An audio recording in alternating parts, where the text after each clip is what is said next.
നമസ്കാരം. പ്രധാന വാർത്തകൾ.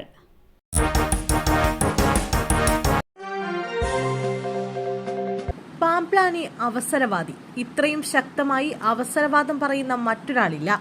തലശ്ശേരി ആർച്ച് ബിഷപ്പ് മാർ ജോസഫ് പാംപ്ലാനിക്കെതിരെ രൂക്ഷ വിമർശനവുമായി CPM സംസ്ഥാന സെക്രട്ടറി MV ഗോവിന്ദൻ.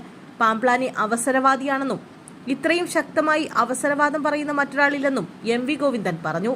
ഛത്തീസ്ഗഡിൽ മലയാളി കന്യാസ്ത്രീകളെ അറസ്റ്റ് ചെയ്തപ്പോഴും ജാമ്യം ലഭിച്ചപ്പോഴും പാംപ്ലാനി നടത്തിയ പരാമർശങ്ങൾ ചൂണ്ടിക്കാട്ടിയാണ് MV ഗോവിന്ദന്റെ കടന്നാക്രമണം. ഛത്തീസ്ഗഡിൽ കന്യാസ്ത്രീകളെ അറസ്റ്റ് ചെയ്തപ്പോൾ പാംപ്ലാനി BJPക്കെതിരെ പറഞ്ഞു. ജാമ്യം കിട്ടിയപ്പോൾ അമിത്ഷാ ഉൾപ്പെടെയുള്ളവർക്ക് സ്തുതി.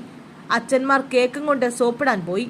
ഇടയ്ക്കിടെ വരുന്ന മനംമാറ്റം കൊണ്ട് ക്രിസ്ത്യാനിയോ മുസ്ലിമോ കമ്മ്യൂണിസ്റ്റോ രക്ഷപ്പെടാൻ പോകുന്നില്ലെന്ന് MV ഗോവിന്ദൻ പറഞ്ഞു.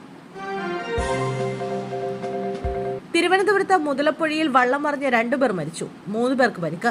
അഞ്ചുതെങ്ങ് സ്വദേശി മൈക്കിൾ, ചിറയൻകീഴ് സ്വദേശി ജോസഫ് എന്നിവരാണ് മരിച്ചത്. 5 പേരാണ് വള്ളത്തിലുണ്ടായിരുന്നത്.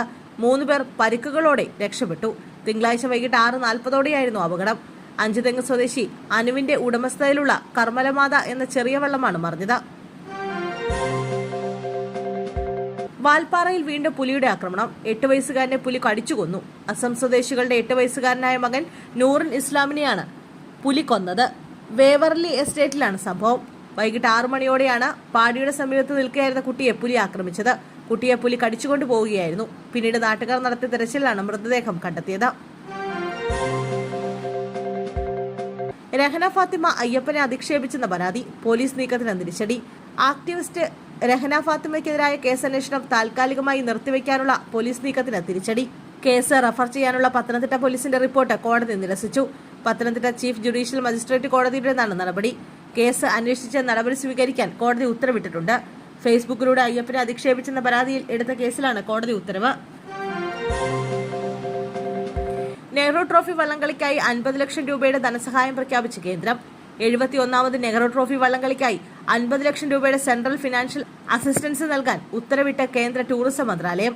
കേന്ദ്ര ടൂറിസം മന്ത്രാലയത്തിന്റെ ഉത്തരവ് കേന്ദ്രമന്ത്രി സുരേഷ് ഗോപി പങ്കുവച്ചു. ദേശീയ അന്തർദേശീയ തലത്തിൽ കേരളത്തിന്റെ സമ്പന്നമായ സംസ്കാരവും വിനോദസഞ്ചാര സാധ്യതകളും ഉയർത്തിക്കാട്ടുന്ന നെഹ്റു ട്രോഫി വള്ളംകളി കേരളത്തിന് സാമ്പത്തിക നേട്ടവും വിനോദസഞ്ചാര വളർച്ചയും സമ്മാനിക്കുമെന്ന് ഉറപ്പാണെന്ന് സുരേഷ് ഗോപി പറഞ്ഞു.